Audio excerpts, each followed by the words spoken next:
Hi, welcome everybody. Please take a seat. Thank you, thank you. My name is Kelly Longo Albaran, and I am the Government Affairs Associate here at the Public Policy Institute of California. Thank you for joining us. We're thrilled to have such a big crowd here today.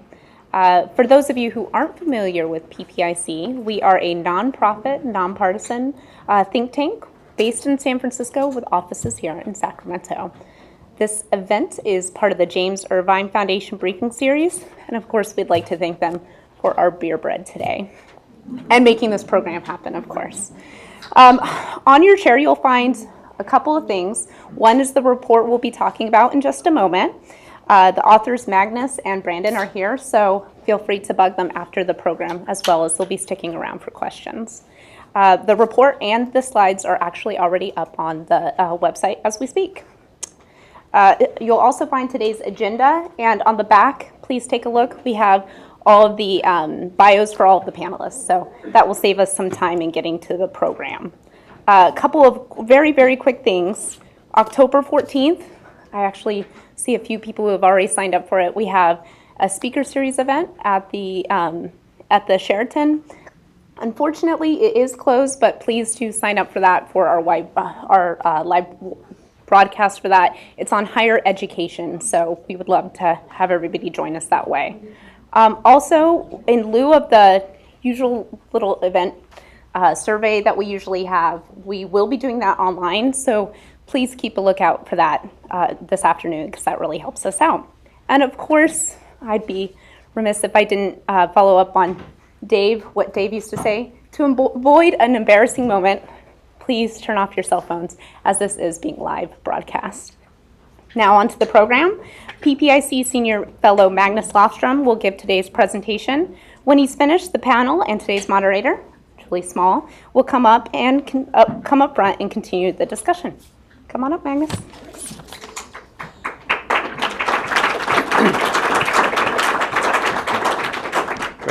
Thanks, Kelly, and thank you all for coming here today. So what I'm going to be doing here for the next 10 minutes or so is I'm going to start off by giving you kind of a reminder of what Realignment introduced, and I'll also talk a little bit about some of the anticipated goals of this reform. And now I'm going to move into the report that was released earlier this week, where we're looking at some of the key impacts of Realignment. And this was co-authored with Brandon Martin, so that's a key thing to point out here as well, given the credit that is due. No doubt about it, this is a very significant reform realignment, historic one. It really was prompted by the need to cut overcrowding in our prison system. It was to meet a federal court order, and we had to reduce the prison population quite dramatically in order to comply with that court order. The way the state went about this in October 1st, so we're looking at 4 years and 1 day from today, it introduced Realignment, or AB 109. And what it did, broadly speaking, is that it shifted responsibility as well as funding from the state to counties of how we're dealing with lower level felons. When I say lower level felons here, rather loosely, I'm talking about the triple nons, the non-serious, the non-violent, the non-sexual offenders. More specifically, there were two things that Realignment did in order to address the overcrowding situation in the prison, and then it was a third component that's also important that I want to just briefly mention as well, that is in the long term trying to address both the pressures on the prison system as well as the jail systems. First of all, parole violators after Realignment are no longer sent to state prisons. So if there is a parole violation, that offender will now face some sanction that will lead to county jail or some alternative sanction. Most lower-level felons now serve their sentences in county jails as opposed to state prisons. So those are the two key components that were aimed to deal with the overcrowding rather directly. Also importantly, there was a big shift from parole to county probation departments in who supervises lower-level felons who are released from our state prisons. So these are the offenders now that are on post-community release supervision, or PRCS, that we'll hear more about later on. What was the idea behind Realignment? Well, it was really premised on this idea that locals can do a better job than the state And particularly by using evidence-based practices. So the goal here was really, and the hope was that counties would increasingly rely on research and data in order to identify what really works best in order to reach the various goals that they were facing and dealing with. Some of the key anticipated outcomes of realignment, and the ones that we're going to be talking more specifically in terms of the report, where we try to assess whether we actually achieve these goals or not. The first one is really to reduce the prison population quite dramatically and even reach the mandated target. When realignment rolled out on October 1st, 2011, that meant that we needed a reduction of about 33,000 inmates from the state prison population. There was also a goal in anticipation that we would decrease our reliance on incarceration. We'd see lowering of reoffending rates, so lowering recidivism rates. And then there certainly was hope that we were going to see some cost savings from these changes as well. There were concerns, and probably the most important one was that there was a concern that crime was going to go up as a result of these changes. Other concerns that were raised at the time was that this happened very quickly, went from proposal to implementation in about 9-10 months, so very quickly. So were the counties ready for it? And then, of course, the funding, where the county is going to be receiving enough money to actually do this successfully and effectively. If we start by looking at the prison population, we see that realignment definitely had a big impact on the prison population. So this is the total prison population that we see starting from January 10, taking us all the way up to August of this year. And we see a drop in the prison population of about 27,000 in that first year of realignment. And then you see that leveling off and actually come up even a little bit. It wasn't enough to reach the court-mandated target, but with the opening of a medical care facility in Stockton and with Proposition 47, we are now below that mandated target by a little bit more than 2,000 inmates. So, of course, with this shift in responsibility from the state to the counties, it puts some pressure on the county jails. And one way to look at that is, well, what happened to the county jail population? Well, it was already capacity challenged, many of the county jails throughout the state. And what we see is that the county jail population, so this is the top line, the orange line gives you the total number of inmates in our county jails. That increased by about 9,000 in that first year. And that meant that the county jails were actually operating statewide above the rated capacity. It kept going up during the second and the third year somewhat, and by the end of the third year, it was up by about 11,000. There are about 20 counties now that are under court-ordered jail population caps, which means that as they reach capacity, they have to resort to early releases, so capacity-constrained releases. The blue line below there shows that that's something that increased as well with realignment. About 15% in the first year, came up a little bit more in the second, not by much, leveled off around 13,000, a little bit over 13,000 per month in the third year. But look at both of those lines. We haven't labeled it, but the big drop-off there that you can see, that's Prop 47. And in this period, this is only 2 months of Prop 47 that we're showing on this, the jail population went down by about 10,000. And we now have data for March of this year, and overall the jail population is down by 9,000 since Prop 47. So a drop in the prison population as a result of realignment.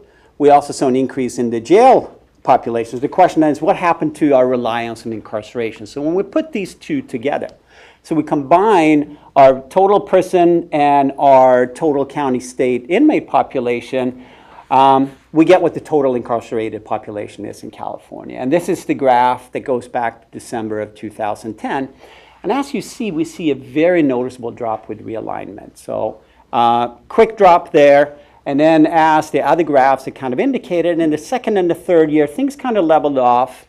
And it's really not until Prop 47 that we see further drops. So there's some noticeable drops here, realignment and Prop 47.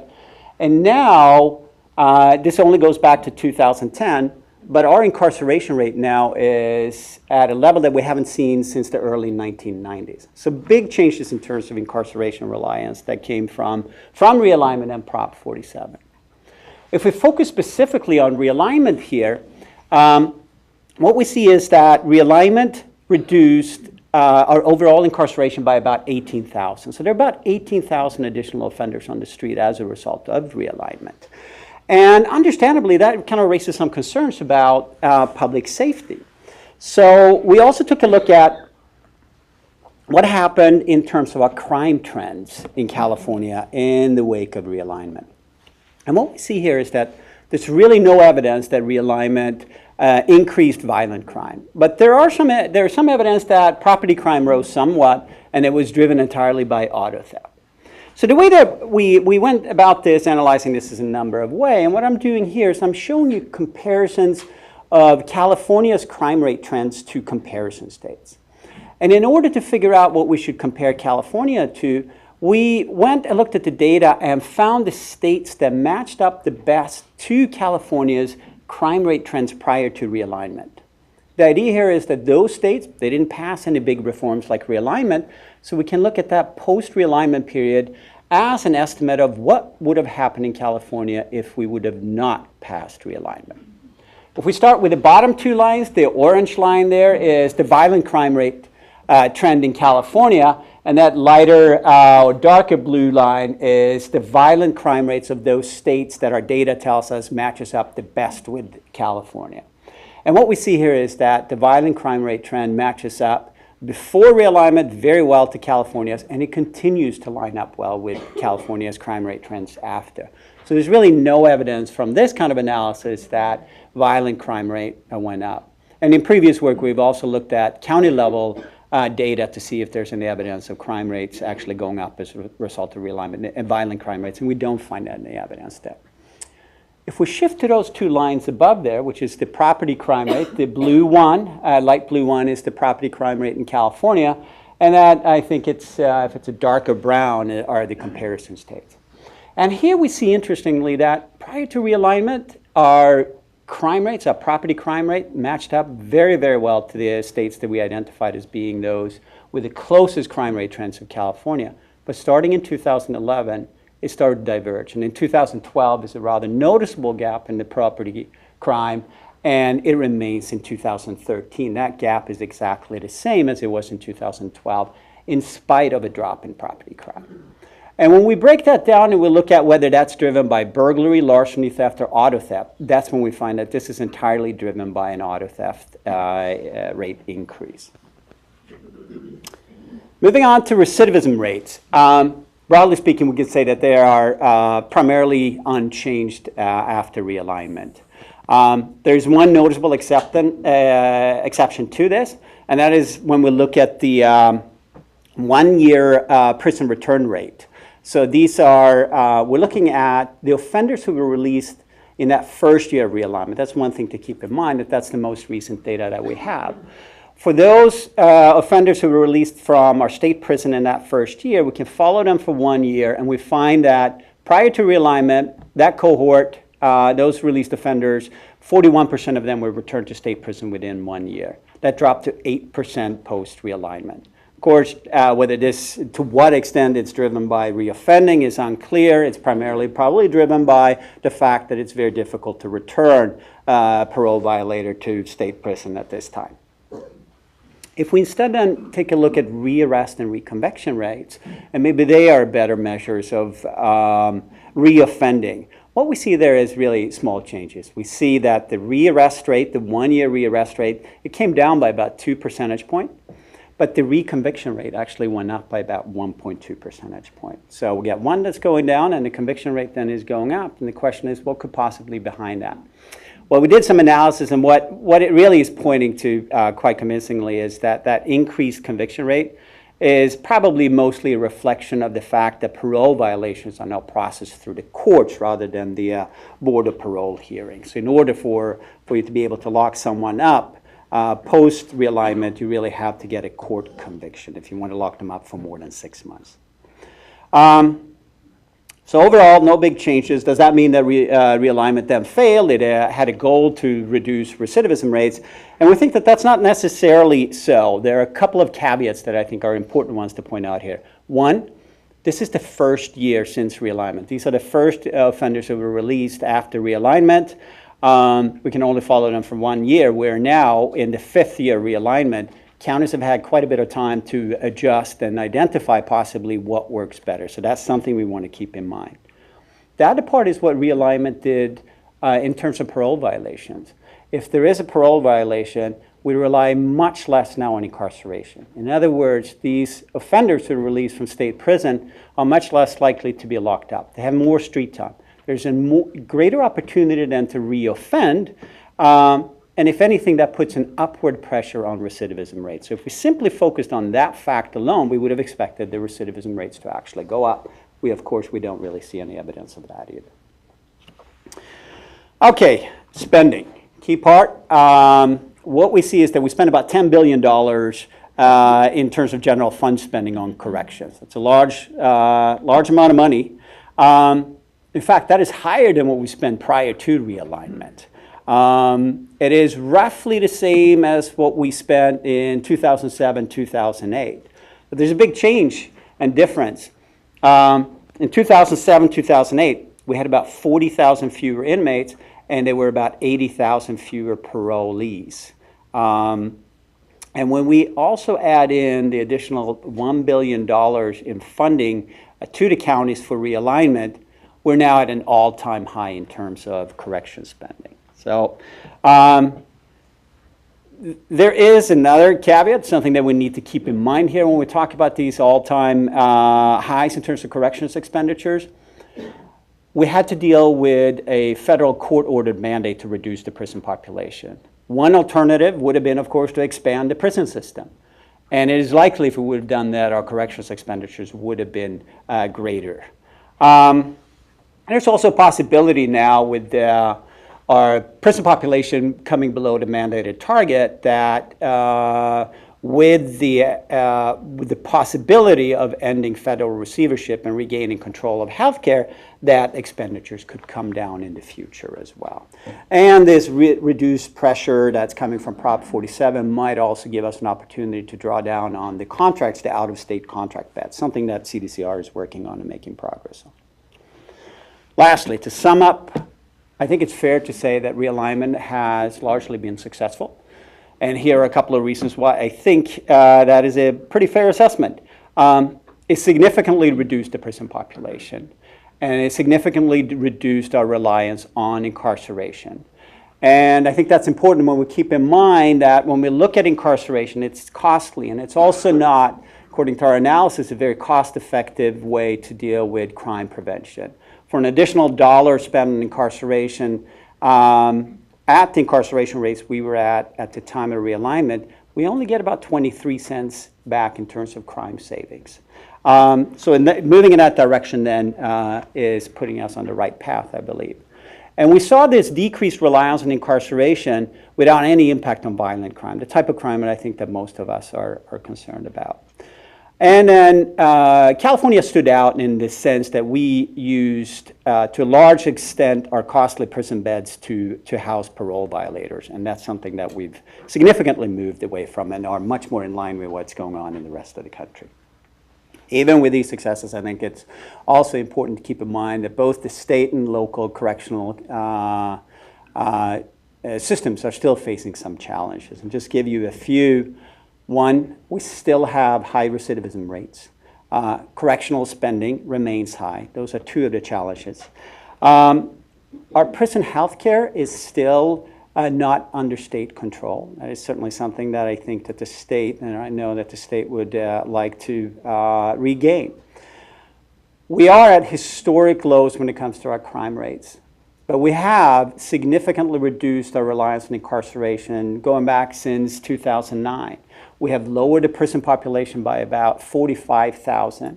And what research shows is that as you're reducing that reliance on incarceration, it puts a greater upward pressure on the crime trends. So it means that it's increasingly important to keep an eye on what's going on with our crime rates and what's happening with our trends there.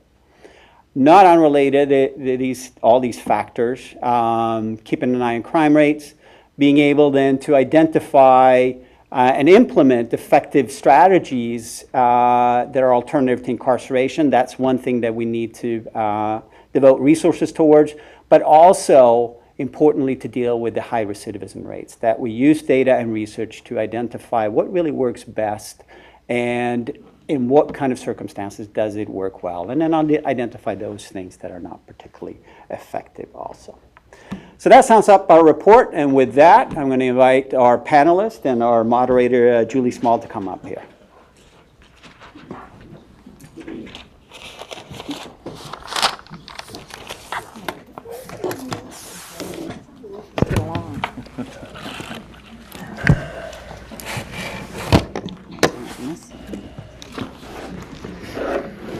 Let me pour you some water. Thank you.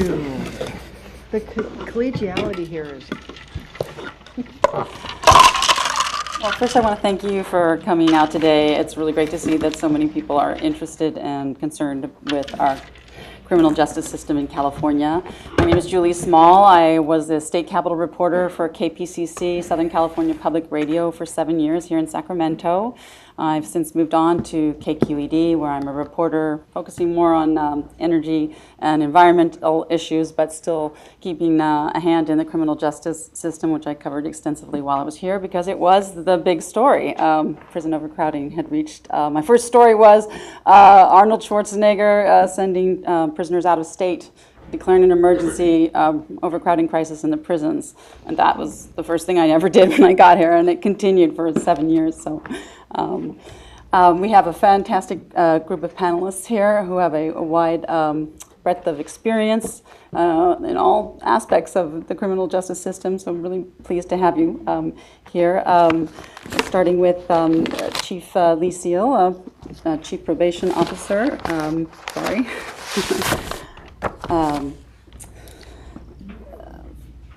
For Sacramento County, of course, and Linda Penner, who's the chair of the Board of the State and Community Corrections, and Adam Christianson, the sheriff for Stanislaus County.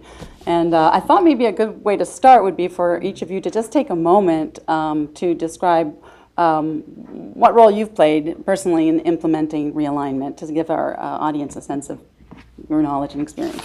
So, do you want to start? Sure. Chief Seale?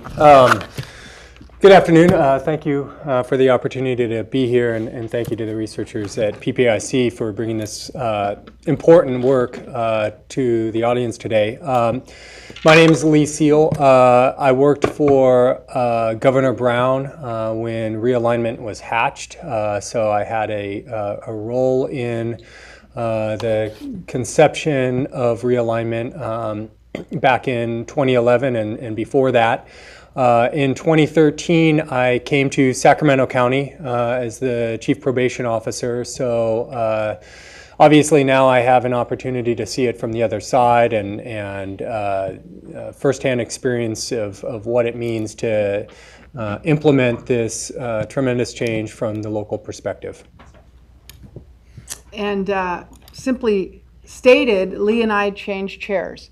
I began my interaction with realignment in 2010 when I served as president of the Chief Probation Officers of California. I was the Chief Probation Officer in Fresno. Upon my retirement in 2013, the governor asked me to come to Sacramento and chair the State Board of Community Corrections, and I did that because the administration was very clear about their commitment to the locals. They wanted somebody who had a broad knowledge of the local system to come to Sacramento and continue the work of the administration behind realignment with a close eye and ear on concerns of locals. So here's the fun part, and they want me to do this in just a moment. You go, guys. But I'm sure Linda will tell you that for law enforcement, this was a challenge.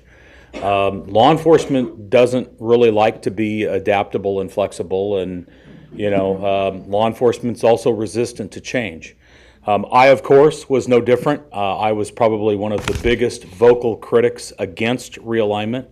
I was concerned about the impacts to our communities, the safety of our communities, and quality of life issues.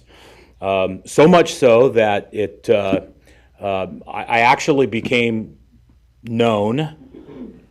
This was the governor's title, by the way. I became known as the difficult sheriff from Stanislaus County, understanding that the governor and I have an outstanding relationship. And so really the process of realignment for public safety statewide has been an adjustment. We know that this is a paradigm shift in corrections in California and how we're used to doing things. Now, sheriffs have always been really good at programming. We've always had great relationships with community-based organizations offering rehabilitative, educational, and vocational training opportunities because we were concerned about breaking cycles of addiction and violence at the local level. That was our goal, was to get people out of the criminal justice system, understanding that addiction's an epidemic, and mental illness right now and substance abuse go hand in hand. And even for us in Stanislaus County, there's an insufficient amount of resources available to help those who are mentally ill and who need our help. That being said, we came from really one side clear to the other side where we realized that we had to embrace the vision of realignment. My commitment was that we were going to do our very best to make this work because it's not something that law enforcement can change. So when you change the mindset and you change the culture of an organization and you double down on your efforts to provide those opportunities, now you see the other side of what we're doing locally. And in Stanislaus County, it's truly amazing. I'm the only one out of 58 that has facilities under construction that are going to provide treatment space and those opportunities. And I know some of you in this room I've invited to take a look at that. In short, I would invite you to take a look at the following website. It's StanislausReact.com. So Stanislaus, like the county, React, REACT.com. And from there you will get a new perspective on rehabilitation and what we're doing with realignment. Well, hopefully we're going to have a great difference of opinion on our panel today, but I think one thing that probably everyone up here would agree about is that realignment happened very quickly. From the time it was introduced, adopted by the legislature, and actually implemented in less than a year. I think you said 9 months.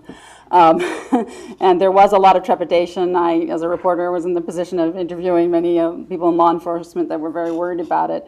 And because it happened so quickly, everyone expected there to be some problems right at the front. So I was hoping that you could talk about, each of the panelists, what were the main challenges initially coming out of the gate, and then how it might be different now. Has it gotten better, or what are the main challenges now? Sure. From being inside the administration, my perspective, I began with CDCR in 2008, which was right about at the height of overcrowded, 175,000 inmates, 200+% overcrowding.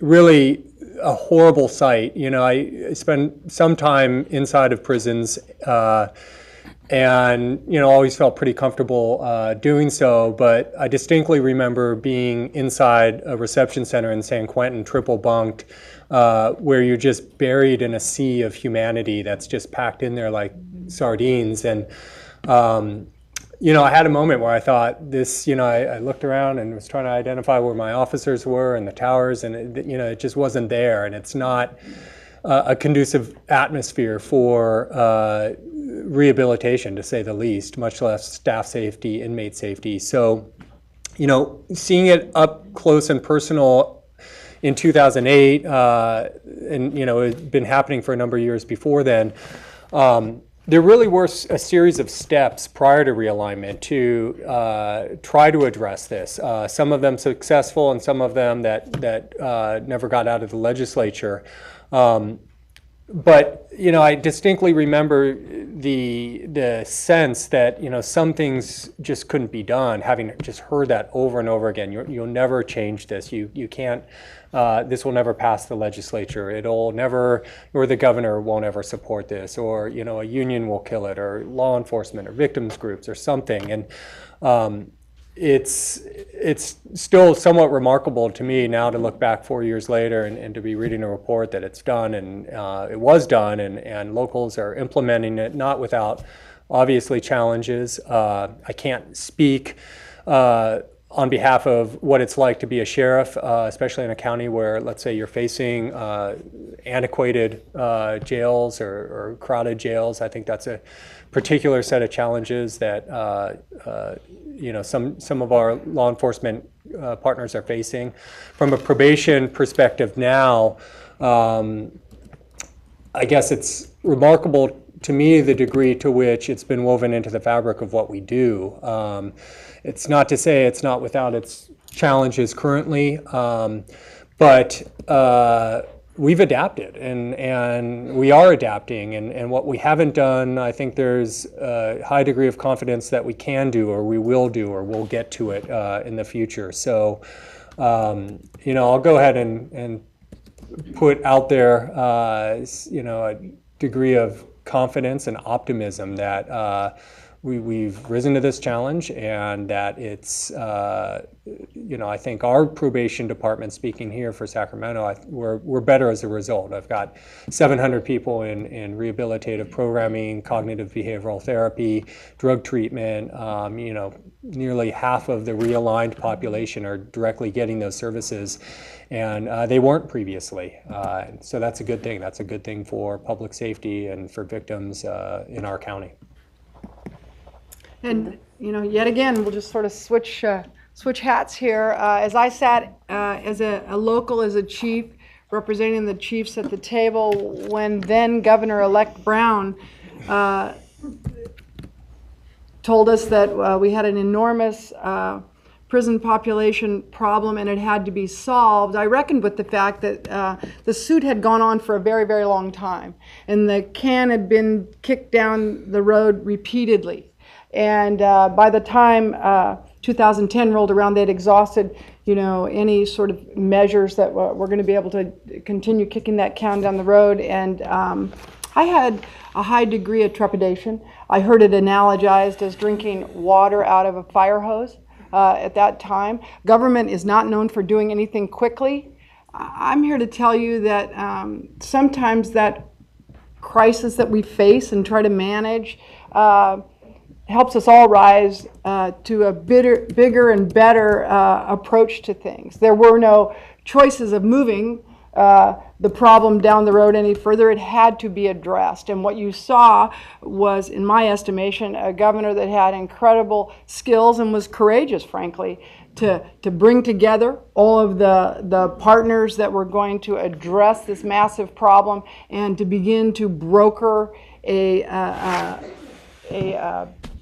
solution that met the needs of all the parties. Realignment was never built or funded to incarcerate our way out of the problem, and so counties had to demonstrate their nimbleness and their creativity as they rolled out the obligation that they were presented with. With that said, it was complicated. When you take a state system and overlay it upon a county system, you have all of the checks and balances and governance that comes with that. State systems are very different, so much so that if you want to really get in the weeds, what we reckoned with, that we had computer systems that didn't talk to each other. Simply transferring cases from the state to the counties initially was done in big manila envelopes and was cumbersome and painstaking. And quickly, within about a year, we worked out the computer transfer of that. That was an enormous undertaking. Bigger than that, you had to work with estimates from the state to the counties, and some counties were under the estimates and some counties were over, and there was a fair amount of difficulty grappling with that. You may talking about the estimates of the population size that you're yes, sorry, I should be more clear. I'll work on that. So those estimates were created some frustration out in the field, and then finally, when you talked about funding and a funding formula associated with that, the state of California has enormous diversity. And what we saw was that the Bay Area counties were highly concerned about being penalized because they were not large users of the correction system versus the Central Valley versus the southern end of the state. And so all of that had to be managed. And finally, and I'll hand off to Sheriff Christianson after that, there was a trust issue between the state and the locals. The locals, as I sat in that chair, had a long time concern that the state, gives us something to do, then they forget to pay for it, or they then tell us to come in and tell us how to do what they need to be done. Now that I'm a state employee, I absolutely don't see that anymore. But back then I suffered from those concerns, and to Governor Brown's credit, he then provided us with the initiative Prop 30 that came along and constitutionally protected the money associated with that. So we had repeatedly, begged for that, and he delivered. I don't need to say this because I'm retired, and this job, believe me, I didn't take it willingly. I think you can see my pumps down Highway 99 dragging as I got here to do this. The big deal to me was the administration continued to be committed to the locals, continued to be concerned about what was going on there, so much so that we did a number of visits in tandem with each other, county by county, to discuss the barriers, discuss the complications. And the other thing I'm super proud to say is that the locals have stepped up, and the creativity and the programming and the care about what we do and how we do it has, continued to be sort of the shining star of California in this incredible time of change. Yeah, so the difficult chair from Stanislaus County isn't so difficult anymore? It's a teddy bear now. There you go. 4 primary things that were immediate challenges for us when realignment occurred in October of 2011. Number 1, jail bed capacity. We in Stanislaus County operated under a federal consent decree. I was already at maximum capacity before realignment came along. We already had an accelerated release program. We already had alternatives to incarceration, whether those were work programs, electronic monitoring, home detention. We had release factors built in so that we didn't violate our consent decree. Facilities. I have a jail that was built in 1954, never designed to implement the vision of realignment. There's no program space there. There's no treatment space there. That's not what the focus was when the facility was built. I will tell you that now our facilities that we're building do include program space and treatment space. Our newest housing unit has classroom space. Again, some of you in this room have visited, including the governor himself came down to take a look at the programs, the in-custody and out-of-custody programs that we offer. Our current facility under construction under AB 900 Phase 2 has a 72-bed medical mental health care unit. Because we are ahead of conditions of confinement, we understand how important this is, and we have changed the culture and become more adaptable in providing program opportunities. Program opportunities cannot be successful with just law enforcement as a partner. You have to have community-based organizations. If you want to be successful, ladies and gentlemen, single word, relationships. If you don't have a relationship with your community and your CBOs, then your program opportunities are less likely to be successful. Finally, Linda mentioned it, adequate, sustainable, protected funding. So the economic train started to derail in about, 2007, 2008? And I stripped out 25% of my resources, funding, and staffing in order to balance my budget. The economy for us has just started to recover. So in the middle of all of that, along comes realignment, and Stanislaus County gets 1,660 people back on PRCS, and now we have to take care of them and provide them with the opportunities that they need to be successful. Now, my all-time favorite probation chief, her name is Jill Silva. It used to be Jerry Powers, but he left me to go to LA. Yeah. We have a relationship, and we work together. We just finished our day reporting center. Took us 364 days to build it. 14,000 square feet of out-of-custody program space, educational, vocational, rehabilitative. Probation moved in, we moved in, CBOs moved in. The only challenge now with those type of opportunities that we're seeing is if you strip accountability and consequence out of the system, Prop 47, out-of-custody program participants are likely to walk away. And we're seeing that. They just, no thanks, I don't need to be here. So if they're not still in my custody, so to speak, but out of custody, in other words, they're not sitting in jail, but I still own them and they're in a program, then I can force them to participate. But if it's just out of custody programs where they're on supervised probation, a lot of them, as an example, we have a great relationship with an organization called Nirvana. It's all rehabilitative services. They're part of our community corrections partnership, and they're reporting that a lot of people walk away because they know that they're not going to end up back in custody. So there's some changes, so to speak, or some adjustments we still have to make. And even though we're in year 5, there's still a lot of work left to do.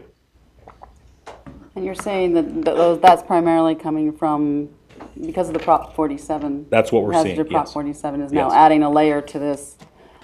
Just when things were getting maybe easier.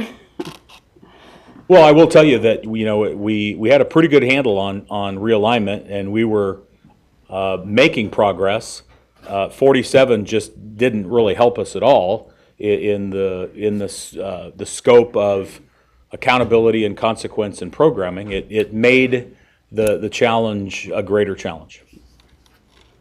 One of the challenges about the realignment population that everybody anticipated, and I'd like to hear you talk about, is that you started having to deal with a population that has greater mental health needs, serving longer terms in jail, just needing a lot more in terms of resources.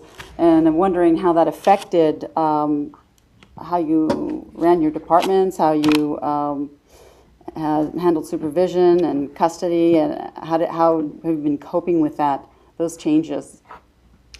So it's absolutely the case that the new realigned population carries with it challenges. One of the big things for probation departments in particular is we've always worked with people coming out of custody, whether jail or elsewhere, but really it's shifted our focus to think more in terms of a kind of post-release supervision. When you're dealing with a client who is coming out of, let's say, jail, and has been there for a year, several years, or prison for, let's say, even greater period of time, it's an altogether different equation of what we have to do to help that person be successful. There's a time element. The first 24 hours, the first 48 hours, the first 72 hours are especially critical. We have people who have never touched a computer. We have people who don't have access to a vehicle, don't have a driver's license, outstanding fees, don't have health care. It's altogether different from kind of the traditional historic model of probation that involved really kind of an alternative to incarceration, and many people who had never set foot or never set much time inside a jail who were out in the community, and we were helping them to stay out. Now we have people who are coming out and we're helping them to stay out. So it is absolutely a new kind of population. I don't need to add to the chorus of perspectives out there. I think all of whom agree, I think all of us agree that mental health issues are a stubbornly persistent challenge for all of us. Drug substance abuse issues, 70+%, I think, of our population has some nexus in their criminal history to substance abuse issues. We're not doing all that we wish we were. We're not doing enough, but we're certainly, I know that Sacramento County, we're doing a lot more than we were 5-10 years ago. And so again, for me, it's progress and optimism that we're moving in the right direction. Yeah, and just to capitalize on that, we have a ways to go. Mental health issues are enormous in this state. They have been prior to realignment. They continue to be after realignment. Just recently, the BSCC rolled out $18 million of funding that was split evenly between juvenile and adult systems to begin, to make some changes in the deficits we have in this arena. As we travel around the state, I'm repeatedly reminded by sheriff after sheriff, by probation chief after probation chief, that we continue to struggle with the issues surrounding mental health. I think clearly, agencies have to partner on this. It cannot be you come out of the mental health system into the justice system and you become our problem. I think we have to do a better job of that conduit between systems. We have to look hard at the Mental Health Service Act and how we can service all of the mentally ill in California. Clearly, an issue that is going to take continued attention and hard work. We have people in a justice system that probably should not have penetrated it by virtue of having a mental illness. They continue to be the new individuals that churn in our system. And I'm pleased to tell you, in LA, the district attorney there reckoned with the fact that she had so much of that going on in the misdemeanor world that she brought a program from the Midwest to LA to begin to look at who those individuals are and manage their housing issues and their issues with fatigued families that couldn't handle the problem any longer, and to address as a whole individuals that just keep by default falling into a criminal justice system that isn't ready to manage them. They are in custody across the state, causing sheriffs a great deal of concern. I talked to police chiefs. They are out in the field, and frontline officers are begging for the training and the mechanism to manage those. Across the state, we're seeing great strides made when frontline law enforcement, frontline probation employees are trained in managing that rather than simply depositing them in the justice system. I am hopeful about that. I think there's a great deal of work to be done. I'm concerned about incarcerating the mentally ill. On the other hand, absent our ability to care for them in custody in partnership with the medical community and mental health care providers, because we embedded mental health care providers and clinicians into our operation. That was primarily where we spent we focused our efforts in spending realignment money through the Community Corrections Partnership. Our mental health director, Madeline Schleffer, who runs our behavioral health and recovery resources, got a lot of that funding because I wanted her help in our facilities. We have all seen the multiple repeated tragedies in this country, and the single common denominator is mental illness. We see it on the streets. Stanislaus County right now has built a coalition to deal with the homeless population, which continues to increase. And so, when you have the challenge of substance abuse and mental health care, and you're balancing that with how do you care for people who need our help, and how do you provide those resources and be able to fund it without incarcerating them, there is the challenge. And if anybody has the perfect answer, let me know. Stanislaus County built a psychiatric health facility, a 16-bed facility that was dedicated for the purposes of hopefully caring for people rather than taking them to jail. The Doctors Medical Center in Modesto, the CEO, Warren Kirk, in my opinion, the guy's a rock star. He said, bring them to me. Yet ERs, emergency rooms, are significantly over or impacted simply with their regular caseload that they see, not to mention the fact that law enforcement agencies in Stanislaus County encounter the mentally ill, and we take them to Doctors Medical Center, and then hopefully they get the treatment that they need. So it's something that I think we're all aware of. There's certainly a greater awareness in the community. I hope that there's a greater national awareness that occurs.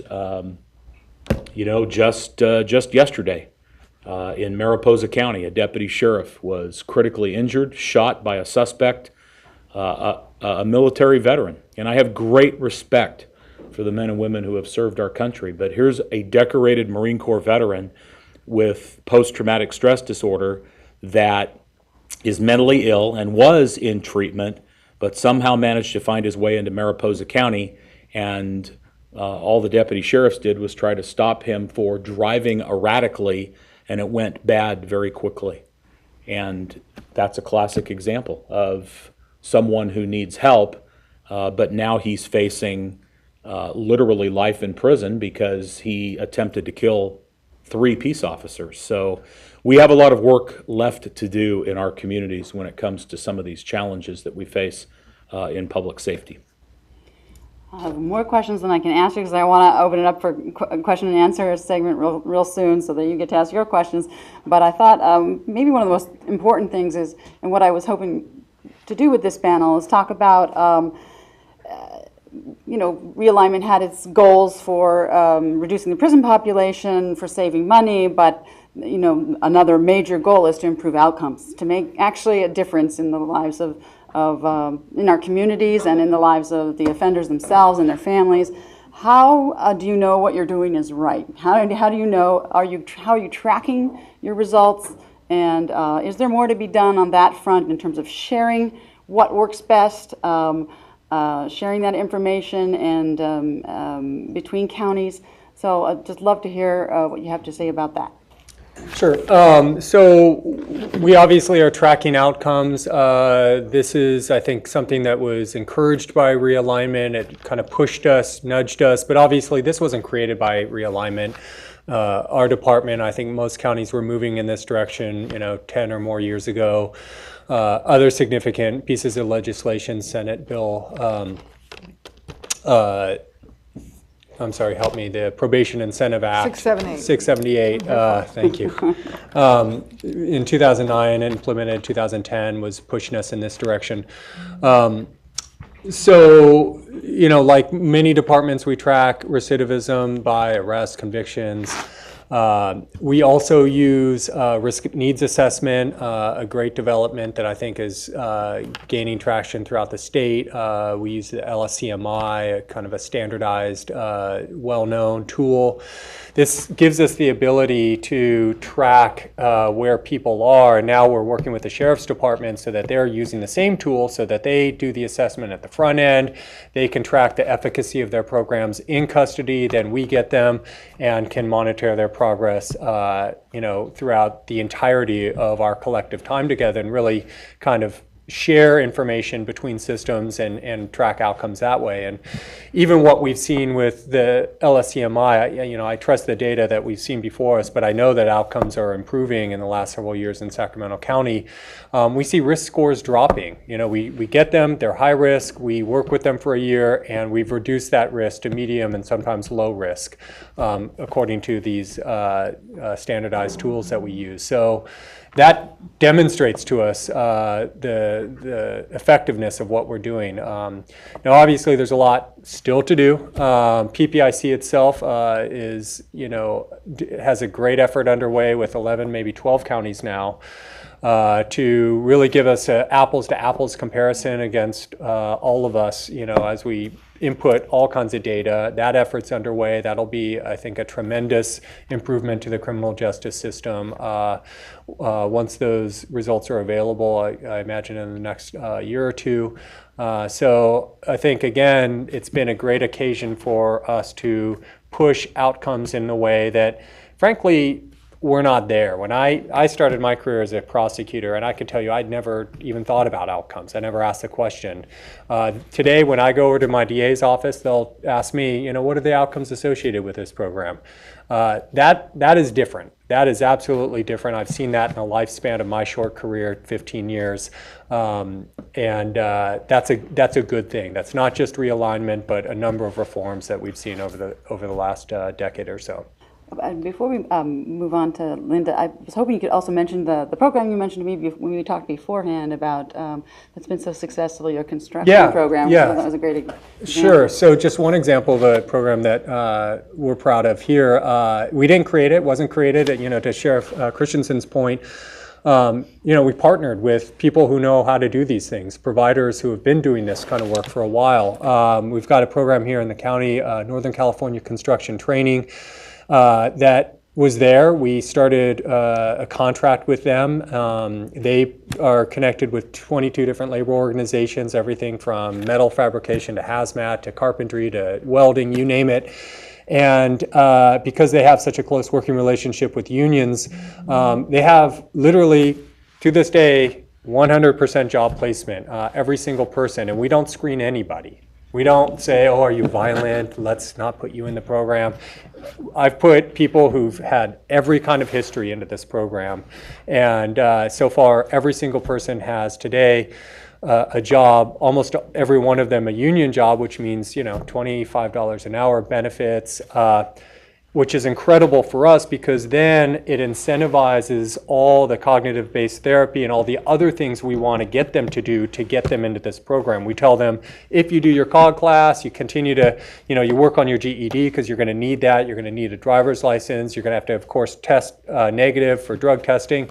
And when they see this carrot at the end of the road, they're saying, okay, I can do all those things, so long as I've got meaningful, result at the end of it. So we're seeing enormous success with that. Of course, we want to, it's not nearly as big and expansive as we want it to be. We want to get more people into it. We've moved it into our juvenile hall, so we've got young people participating in the program as well. It's been, one of many things that we've been happy to launch in the last couple of years.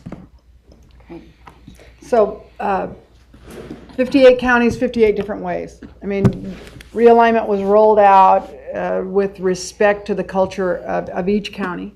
With that said, what I have seen county over county over county is they're holding themselves accountable, that they are using the assessment tools, that they are working diligently towards evidence-based programming, cognitive skills, and reviewing programs on a regular basis to ensure that they're getting a bang for their buck. I think government has gotten smarter about its expenditures.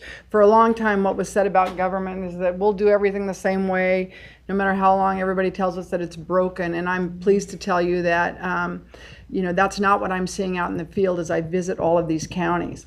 Our partnership with PPIC is something I'm looking forward to, and actually when I was the chief in Fresno, begged to get into this 11 county view and the deep dive into the data. I think we're going to get a little bit of a briefing on it in November. I think we're coming together to look at what we've the outcomes of that are, and I'm very hopeful that will catch a fire in the state because built into realignment was not the administration's plan that we would do a great deal of data and we've been criticized for that, but at the same time we gave counties workloads associated with the funding we gave them and plan to continue to respect that culture.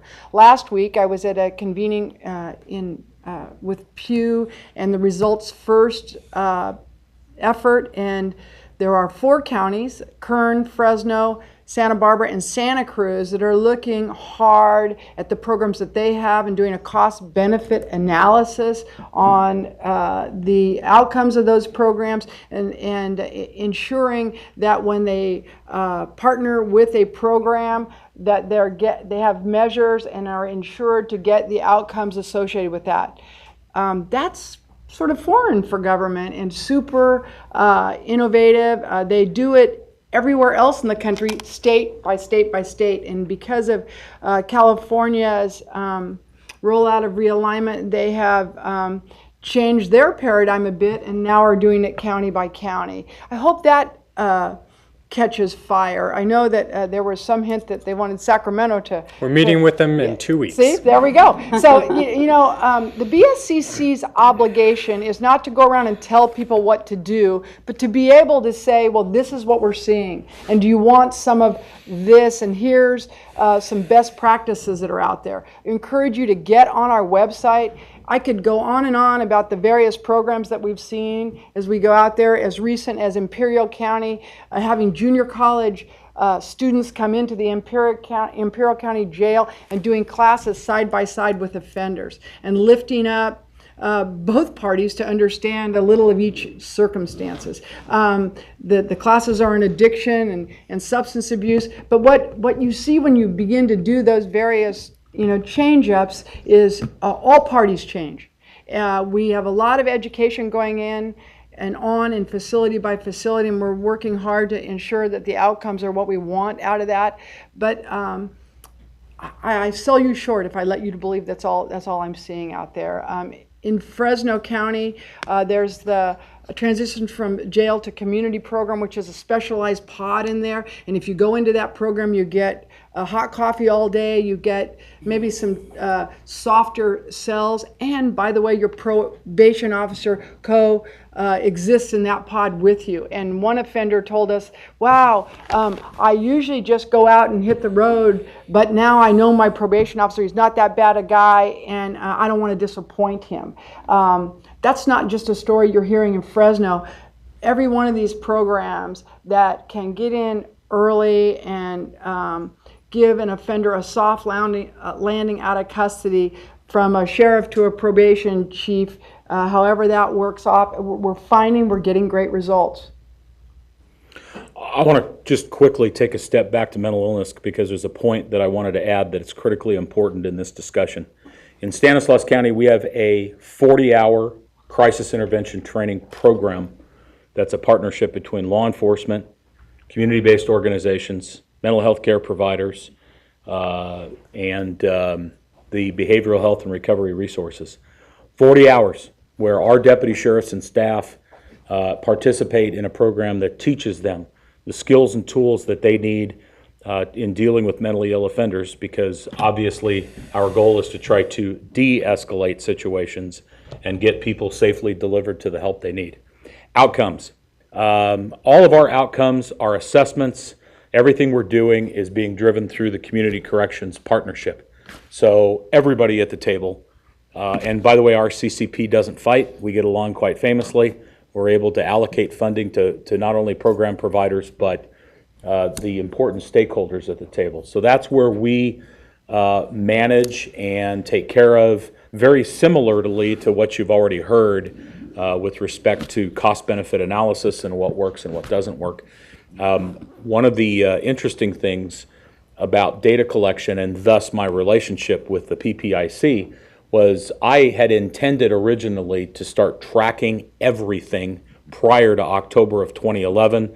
I sat down with our IT team and I said, I want all of these data sets, because we're going to track every single one of these PRCS offenders, because frankly my intent was to show that realignment was a failure. In the end, now I'm shoving all of this data that I've collected to the PPIC, and I've had a great time doing it and working with this team. So I think data is important. Some agencies don't collect, some do. There's still a lot of work to be done on the collection of data for any topic or issue that's out there. But it is important in assisting us in determining what our outcomes are. As an example, I had a gentleman approach me at a fundraiser for a local charitable organization. He says, "You don't know me, Sheriff, but my son was a heroin addict, was in and out of your facilities, repeat offender. Your programs got him back on a path to rehabilitation. He joined one of our vocational programs, which is a welding program, a partnership with Modesto City Schools. We teach a vocational trade. You get a welding certificate, and we help them get a job." And he was overwhelmingly grateful, very full of emotion that his son was no longer addicted, had gotten a job as a welder, was back with his family, was getting a paycheck. And so it does work. We know it works. The percentage of success, I still think it's too soon to tell. Okay, this is the point at which we want to open up the conversation with you and take your questions. And there are two ladies with microphones, right? One. So we ask that you just go to or once you get the microphone, wait to get the microphone. Hello. Hi. I have 2 points I'd just like to get the panel's response to. One is, realignment did happen quickly in 2011, but it actually had been evolving for probably 30 years at least. I mean, when you go back, you think about the Blue Ribbon Commission in the 80s, the look at the prison and the parole population, the early 90s, the Health and Human Services realignment, which kind of paved a little bit of a way forward with the counties. I mean, the LAO's work in the early 90s suggesting something like realignment, the juvenile justice realignment in the late 90s, the early 2000s, and then 678. So it seems like it wasn't really, it happened fast once it was proposed, but it had really been coming for a long time. And I'm wondering how much of that might have paved a little bit of the way when we finally got there in 2011.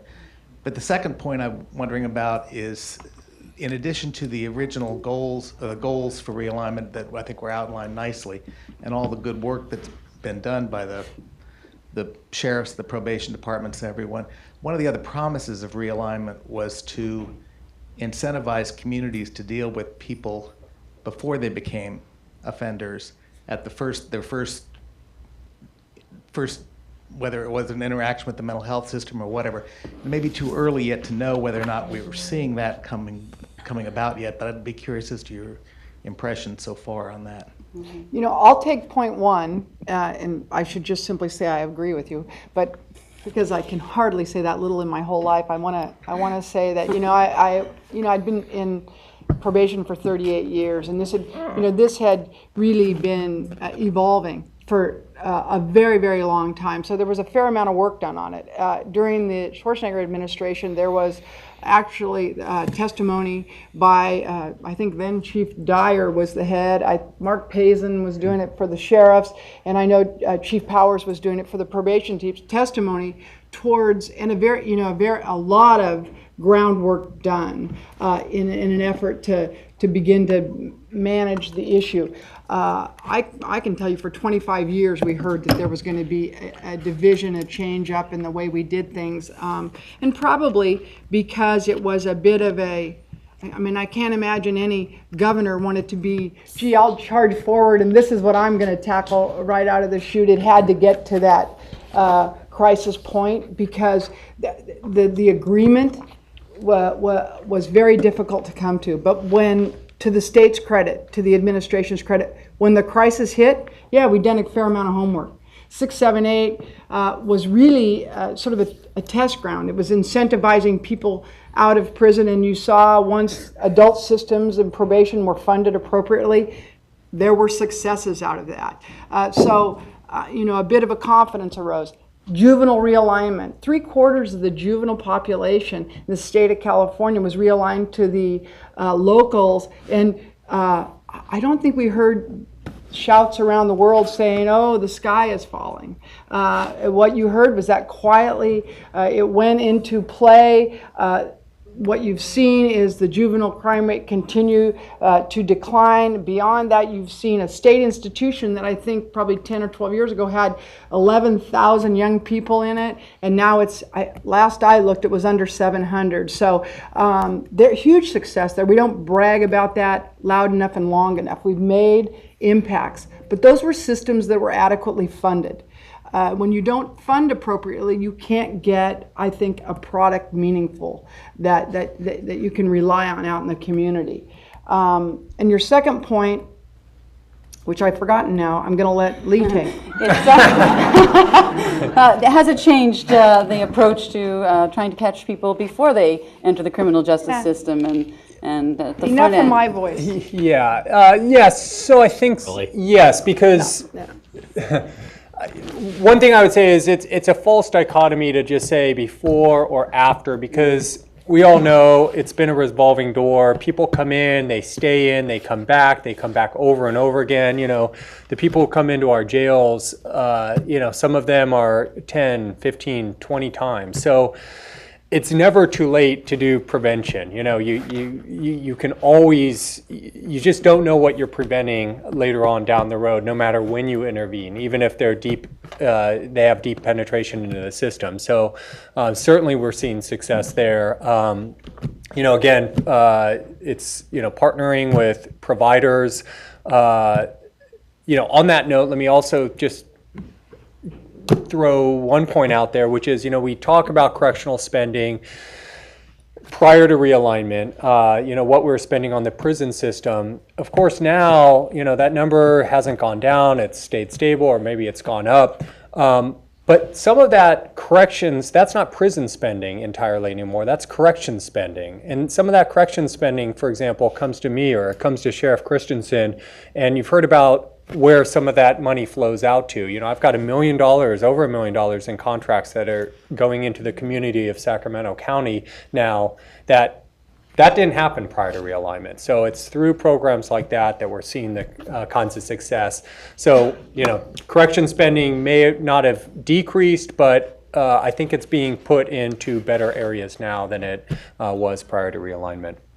Our best outcome, ladies and gentlemen, is early intervention, prevention, and education. Keeping young people focused on a life of education and success as opposed to gangs and methamphetamine.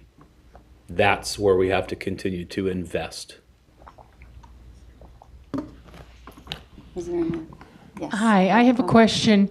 What about the unsentenced? You know, they were the biggest part, last I saw, of the population in the jails are the unsentenced. Has there been any spillover with all your efforts to redefine how we do business?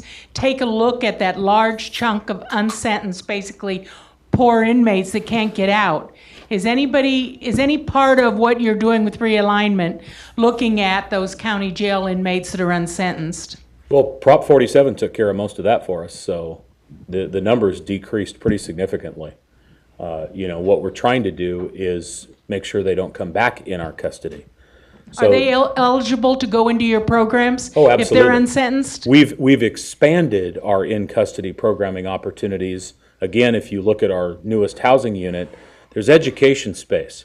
So instead of getting up in the morning in your housing unit and watching television all day long, you get to go to school. And we bring people in that provide them educational resources, provide them counseling resources, provide them rehabilitative resources. So they're not just sitting, you know, waiting to get to that next court date. We're trying to provide those opportunities so when they finally get to the court date and, you know, then the sentence, which, by the way, we're using split sentencing pretty extensively in Stanislaus County, because, again, I'd rather not house them if I can give them to the probation departments. And I have to tell you, ladies and gentlemen, you know, the biggest key to success in some of this is our probation departments. As you've heard here today, there's been a lot of changes in how we manage, supervise, provide opportunities, treat offender populations.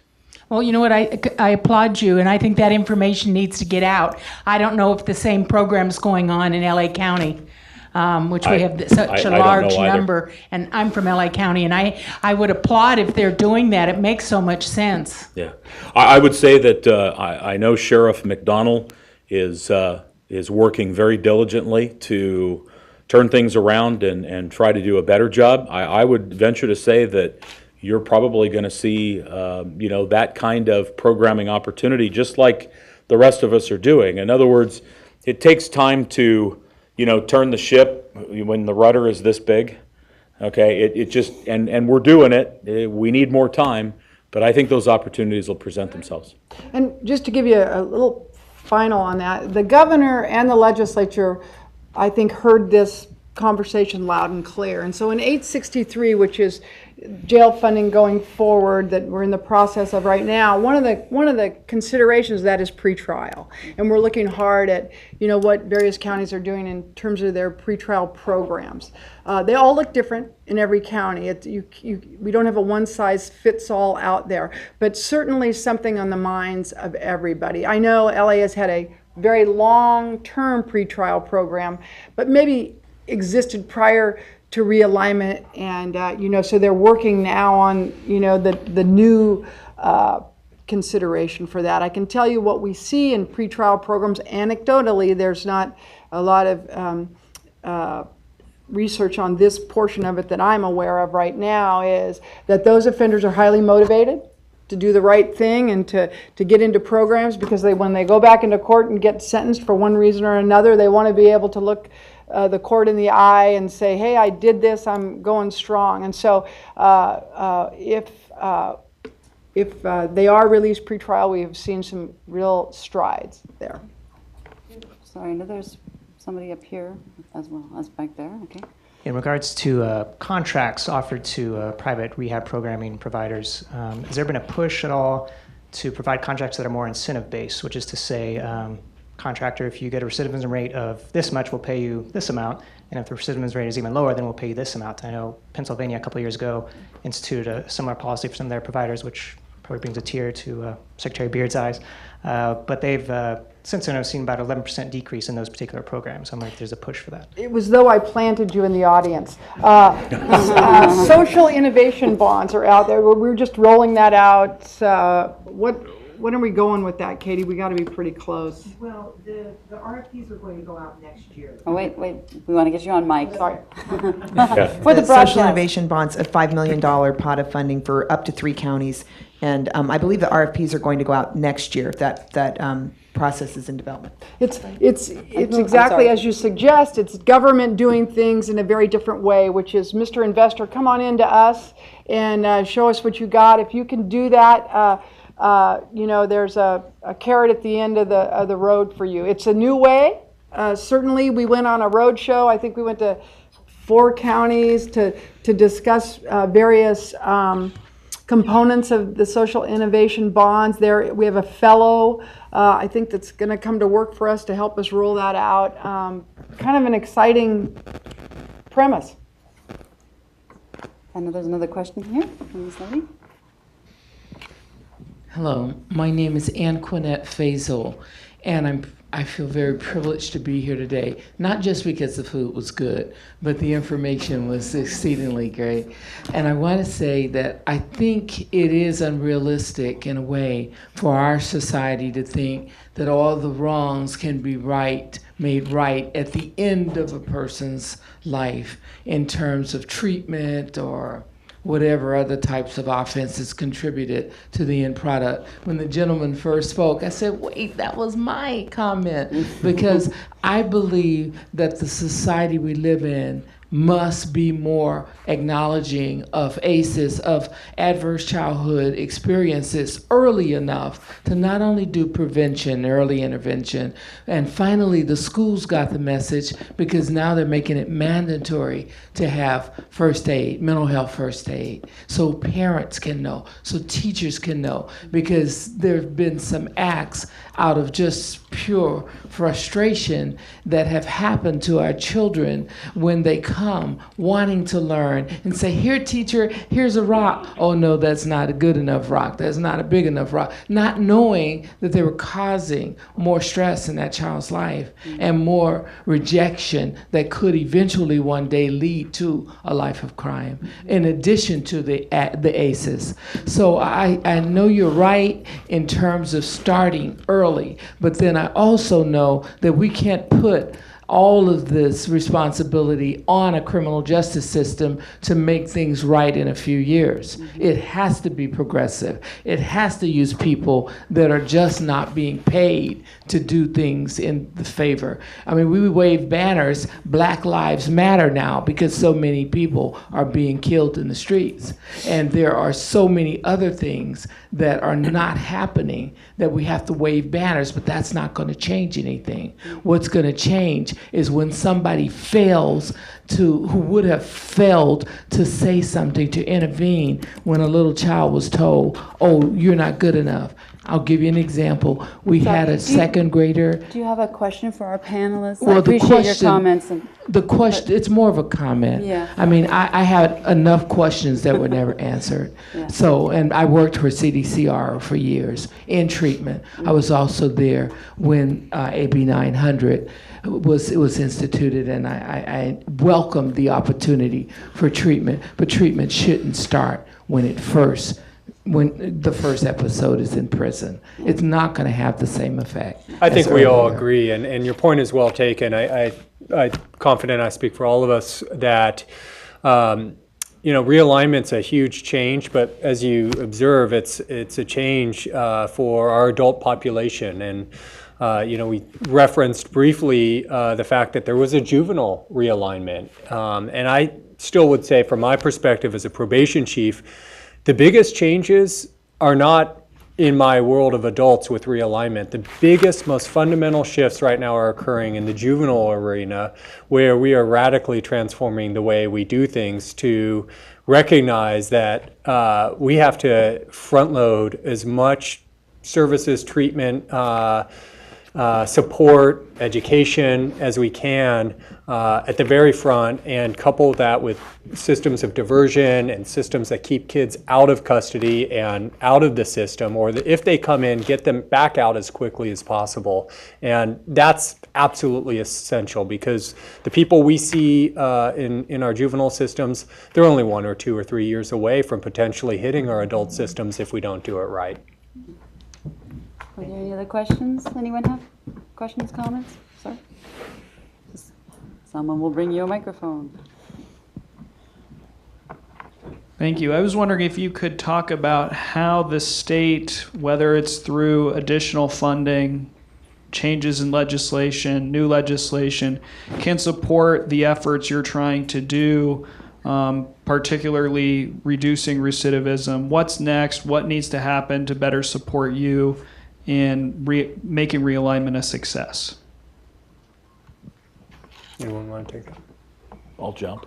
Go ahead. Want me to jump? Jump. Oh, it's not like you not to jump. Frankly, I don't need the state legislature's help to ensure success in this program. I think the foundation's already been laid. We understand how important it is to build those relationships and work collaboratively to continue to try to, again, break cycles of addiction and violence. So I don't know that there's any other legislative fixes. I'm a little wary of the state legislature sometimes. I think that you've got enough experts who have adapted, who have adopted all of this, and we want it to succeed. I don't think you're going to find a sheriff or probation chief in the state that doesn't want this to succeed. And I would simply add that, as I said, I've been in this field for a long time, and I think that realignment is probably one of the finest illustrations of the partnership between the locals and the state as they work towards sort of solving an enormous problem. It is very complex. It is a lot of moving parts, and then California passed Prop 47, so we even added some more moving parts into that. That's not to say we're not up for that. I think the state can manage the change, and there will be initiatives, I think, that will come and go, hopefully in the arena of, mental health policy changes and those sorts of things that can continue to triage some of the things that we see as constant occurrences county by county. The money spent on 1022 and 863, the beds that are rolling out with program space in county jails is a consideration of longer term individuals in custody at local facilities that need programming space. So you're seeing some of those. I classify them as partnerships that have been healthy. I'm not sure what the next initiative will be. I know the administration is very concerned about the mental health issues that continue to surface county by county when we discuss them. So we'll see where we go next. I don't have answers of what it could be, because counties are managing rather well. I just want to thank Sheriff for being here today. I know you have to leave, but I'm hoping maybe you could also take a crack at answering that. I think this gentleman was asking you, do you need more money? Is there more funding needed for realignment? So I know that's... Yes, Chief, if I can just interrupt you. Ladies and gentlemen, I've got a CIT, the Crisis Intervention Training graduation at 3:30 in Modesto. So I need to go back and congratulate my deputy sheriff. So if you'll excuse me, thank you for having me. Thank you, Sheriff.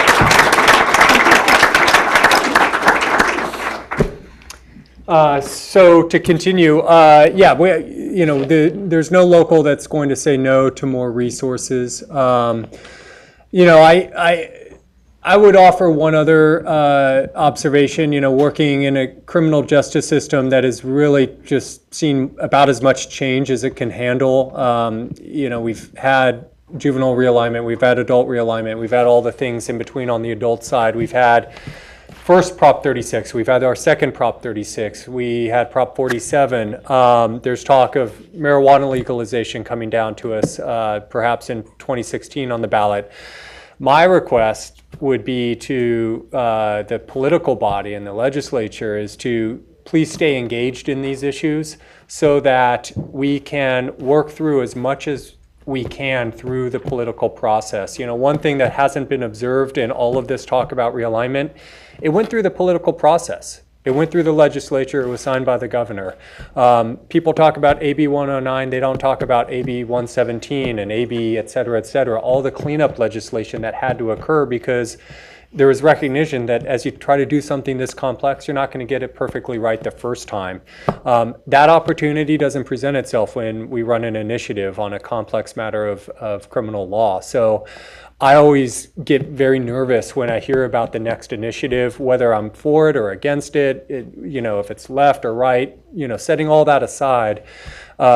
Changing the criminal justice system by initiative is a very risky endeavor. And as much as possible, I think it helps when the legislature and the governor show courage, as they did in this case, bite off something important. And then when we need to, we can tweak it later down the road and fix it. Well, I want to thank our panelists, and I hope you join me in thanking our panelists, Linda Penner and Chief Seale. Thank you so much for coming, and also to the Sheriff has had to leave. Thank you so much for being here. My pleasure. Thank you. I love you.